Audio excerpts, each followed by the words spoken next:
It was a quiet morning when Ella woke up in her small flat above the bookshop. The room still smelled faintly of ink, aged paper and sandalwood, the scent of stories and time. Her window faced the back alley, where early sunlight spilled between brick buildings and touched the tips of ivy leaves climbing the walls. She listened to the soft creaking of the city waking up. Footsteps on the pavement, the rumble of a milk van, the distant bark of a dog. The bookshop, named Wind and Word, was located on a tree-lined street tucked between a music school and a flower shop. It had been there for nearly a century. The awning was a little faded, the brass door handle polished by hundreds of hands.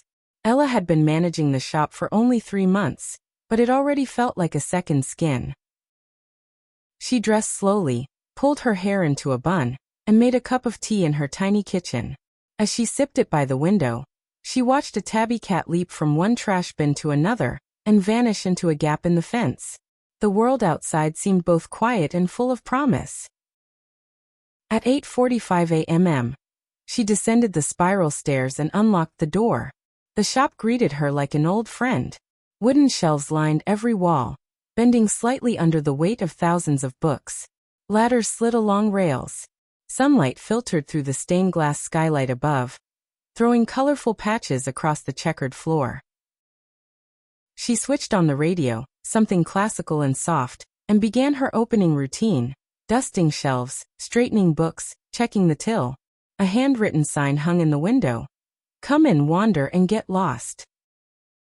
By 9:15 a.m., the first customer of the day arrived, a retired history professor named Mr. Loughton, as punctual as clockwork. He wore a tweed coat, smelled faintly of pipe smoke, and always asked for anything new on Roman engineering. "Morning, Miss Ella," he greeted, placing his leather gloves on the counter. "Good morning, Professor. I've set aside a volume on aqueducts for you." He beamed. "You're a gem." As the morning wore on, more regulars trickled in. A young mother with her toddler came looking for picture books about animals. 2 university students bought used poetry anthologies and debated fiercely over whether Sylvia Plath or Mary Oliver was more moving. An elderly woman browsed cookbooks, her fingers running lovingly across worn spines. At noon, Ella stepped into the back garden, a small enclosed space with ivy-covered walls and a single iron bench. She ate her lunch there, goat cheese on rye bread, an apple and a cup of strong tea.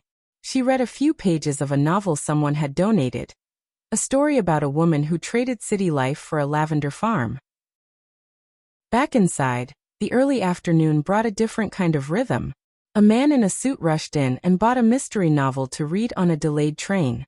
A shy teenager asked for something good but not boring, and left with a copy of The Secret Garden.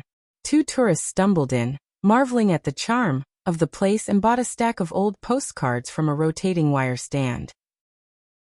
Around 3 p.m., it started to rain. The light dimmed, and the windows fogged slightly. Ella lit a few candles on the front desk, and near the reading chairs in the corner. The shop seemed to exhale, growing even cozier. The door opened with a jingle. A man in his 30s entered, shaking rain from his coat. He had kind eyes and held a wet umbrella like it was a delicate instrument. "Do you have anything on poetry and grief?" he asked softly. Ella led him to the poetry alcove. They spoke for a moment about loss, about words that hold sorrow without breaking. He left with 3 slim volumes and thanked her twice before disappearing into the rain. As the afternoon faded into early evening, Ella restocked the shelves, reshelved abandoned books, and made a fresh pot of mint tea. She sat for a moment in the corner chair, watching a young girl read aloud to her stuffed giraffe. When the clock neared 7 p.m., she closed up gently. She turned off the music, blew out the candles, counted the day's receipts. She paused before locking the door, looking once more at the quiet haven of books and shadows. Back upstairs in her flat, she changed into her pajamas and heated soup on the stove. Rain still fell, steady and soft. She lit a lamp, curled up in bed, and opened the novel she had started at lunch. Before sleeping, she wrote in her journal. Today was made of paper and silence, of small conversations and quiet glances. Not all days roar. Some whisper, and those are the ones I carry closest.